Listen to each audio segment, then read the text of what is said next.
साथ संगत जी प्यार से कहिए धन निरंकार जी। साथ संगत जी आओ सतगुरु माता जी के चरणों में लगे रहे, अपने जीवन का कल्याण करें।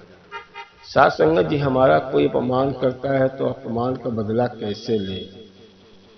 आओ ऐसी पे एक सुंदर साखी है, अच्छा लगे तो लाइक सब्सक्राइब कर देना। साथ संगत जी एक गांव में एक गुरु आए थे। गुरु लोगों को प्रवचन देते थे।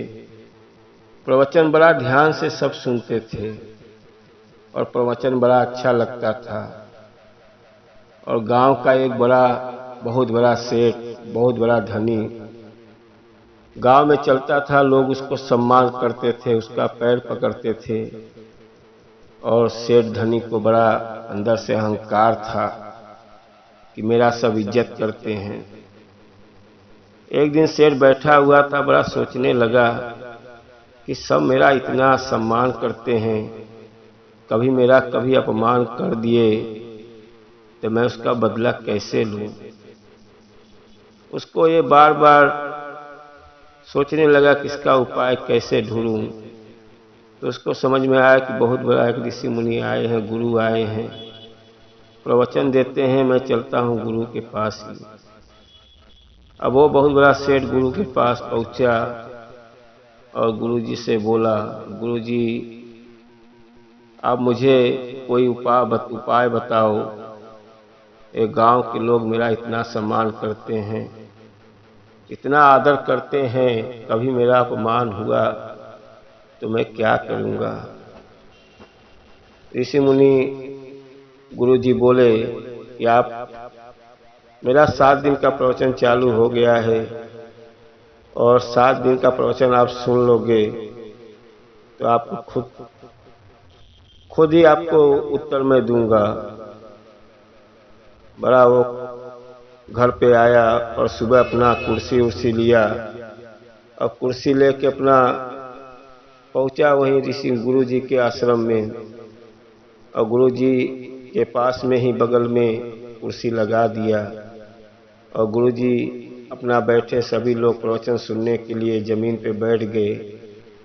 गुरु जी ने उस सेठ को देखा, बोला भाई आप कुर्सी पे से उठो और सबसे पीछे खड़ा हो जाओ, जब तक मैं बोलूंगा नहीं तब तक मत बैठना। अब वो पीछे खड़ा ही रहा। प्रवचन चलने लगा, प्रवचन पूरा खत्म हो गया, लेकिन गुरुजी ने उसको बैठने के लिए नहीं बोला। वो बड़ा क्रोध में आ गया, कुर्सी उठाया, कुर्सी उठा के चला गया घर पे। फिर सुबह प्रवचन का टाइम हुआ, फिर कुर्सी लेके आया और गुरुजी के सामने ही अपना कुर्सी लगा के बैठ गया। गुरुजी बैठे, फिर प्रवचन चालू हो गया। फिर गुरुजी ने उस व्यक्ति को बोले, सेठ जी आप उठो और पीछे खड़ा हो जाओ और जब तक मैं बोलूंगा नहीं तब तक बैठना मत। सेठ गया, फिर खड़ा हो गया पीछे, बड़ा सोच रहा है कि सभी लोग जो मेरे से कास्ट के नीचे हैं, कोई गरीब है, सब नीचे बैठा हुआ है और मुझे पीछे खड़ा कर दिए हैं। बड़ा चिंता में हुआ और फिर कुर्सी उठाया, प्रवचन खत्म हुआ, फिर घर पे आया और आ रहा है। सभी रास्ते में कोई देख रहा है, किसी को मालूम हुआ कि भाई सेठ पीछे खड़ा होता है। कोई हंस रहा है, उसको बहुत गुस्सा आ रहा है कि मेरा अपमान हो रहा है, ये गुरुजी हमको पीछे खड़ा करते। आज तो मैं जाऊंगा और कुर्सी लगा के बैठ जाऊंगा, बोलूंगा ऋषि मुनि जी से कि आज तो मैं उठने वाला नहीं हूँ। और फिर वहीं सुबह अपना प्रवचन का टाइम हुआ, पहुंचा गुरुजी के सामने कुर्सी लगा के बैठ गया और बोला, गुरुजी आज उठूंगा नहीं, आप मेरा अपमान कर रहे हो, सभी लोग हंस रहे हैं, मैं आज उठने वाला नहीं हूँ। गुरुजी ने देखा कि भाई ये उठने वाला नहीं है। गुरुजी ने अपना खड़ा हुए और चले गए सबसे पीछे उसके, और पीछे जाके खड़े होके प्रवचन वहां जमीन पे बैठ के देने लगे। और सभी लोग से पीछे फिर हो गया वो कि सभी लोग आगे हो गए, मैं फिर पीछे हूँ सबसे। बड़ा उसको क्रोध है कि इतना धन दौलत मेरे पास है कि मैं यहाँ की कितनी भी जमीनें खरीद सकता हूँ और एक छोटा मोटा गुरु मेरे को मेरा अपमान कर रहे हैं, मेरे को पीछे कर दिए और सबको फिर आगे का मुंह कर दिए। अब बड़ा गुस्सा में हुआ और उठाया कुर्सी, चल दिया घर पे।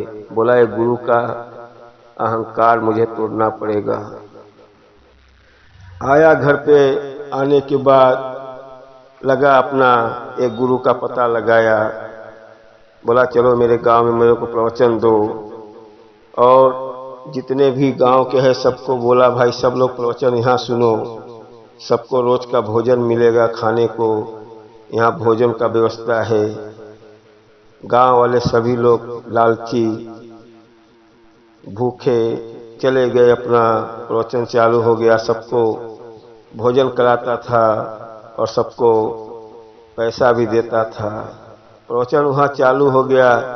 सेठ कुर्सी लगा के गुरु के पास बैठता था। गुरु उसको शाबाशी देता था कि देखो सेठ हो तो ऐसा हो, और वो अहंकार में चूर था। सभी लोग उसका प्रवचन सुनते थे। धीरे धीरे करके 6 दिन बीत गया। अब तो वो सेठ सोच रहा है कि अब वो गुरु के पास तो कोई नहीं जा रहे हैं, अब वो गुरु अकेला पड़ गया होगा, अब उसको समझ में आएगा। लेकिन 7वें दिन उसको ऐसा लगा कि चलूं एक बार देख के आऊं, अकेला गुरु क्या कर रहा है, कोई उसका प्रवचन नहीं सुन रहा है तो क्या करता होगा, बैठा होगा, उसको कोई सुनने नहीं आ रहा है। पहुंचा तो वहां देख रहा है गुरु प्रवचन चालू किए हैं। बहुत दूर पे एक व्यक्ति खड़ा है और प्रवचन सुन रहा है, बड़ा ध्यान से सुन रहा है। प्रवचन पूरा खत्म हो गया। प्रवचन खत्म होने के बाद सेठ आया हंसते हुए, बोला गुरुजी क्या हाल है, आपके पास तो कोई नहीं दिख रहा है। देखो सभी लोग हमारे उधर गुरु के पास प्रवचन सुनने आते हैं। गुरुजी बोले भाई मेरा काम था, मैं प्रवचन कर रहा हूँ।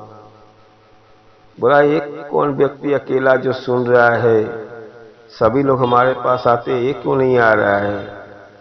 गया उसके पास और सेठ बोला भाई ये क्यों गुरु के पास आ पा रहे, सभी लोग वहाँ प्रवचन सुन रहे हैं और आप यहाँ सुन रहे हो, चलो इसको छोड़ के वहाँ पे खाना पीना धन दौलत सब मिलेगा, टेंशन क्यों लेते हो।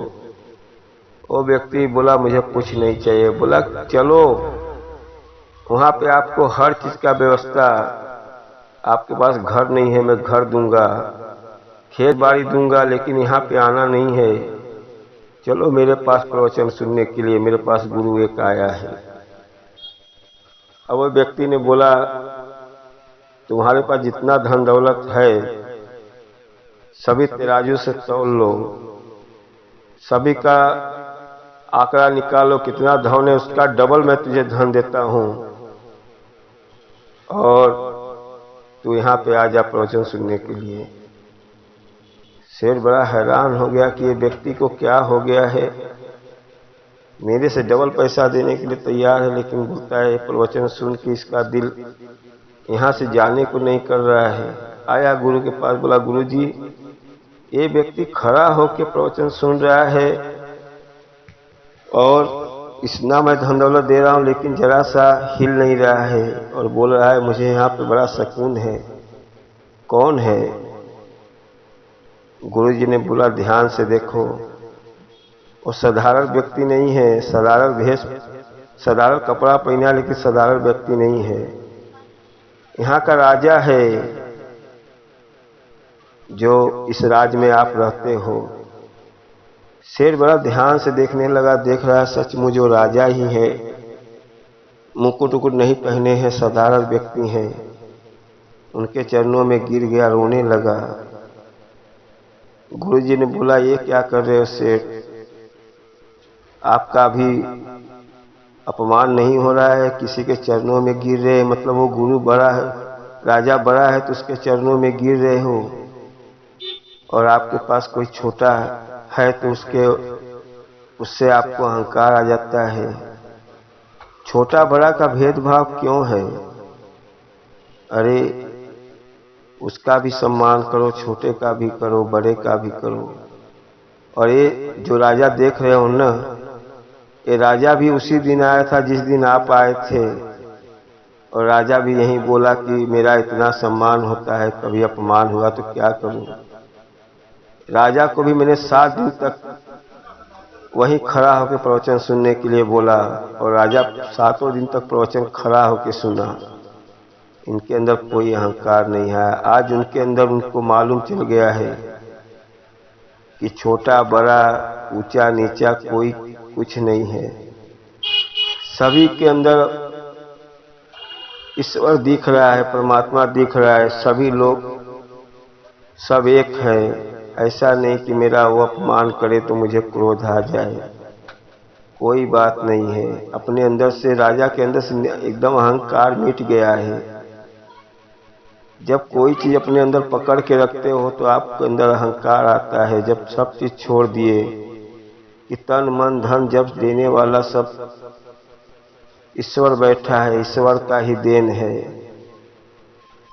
आज राजा के अंदर से अहंकार मिट गया है। शेर गुरु के चरणों में आके रोने लगा, बोला गुरुजी मुझे माफ कर दो। अब मुझे समझ में आ गया कि मैं धन दौलत कमाता हूँ, सब यहीं रह जाता है। जो लोगों से प्यार कर लो, लोगों से बात कर लो, और कोई अपमान करता है कोई बात नहीं है, अपना कर्म करते रहो। ऐसा नहीं कि कोई आपका अपमान कर रहा है तो आप क्रोध में आ जाओ। साथ संगत जी, एक छोटी सी कहानी है लेकिन अपने को ये सिखाती है कि जब हम सदगुरु के चरण में चले गए हैं तो तन मन धन जब सौंप दिए तो निंदा चुगली अहंकार, मेरा क्या कोई बुराई कर रहा है, उसका बुराई उसको खुद पड़ेगा।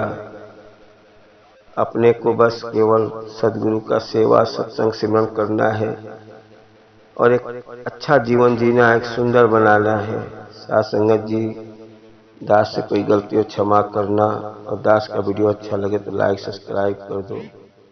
प्यार से कहिए धन निरंतर।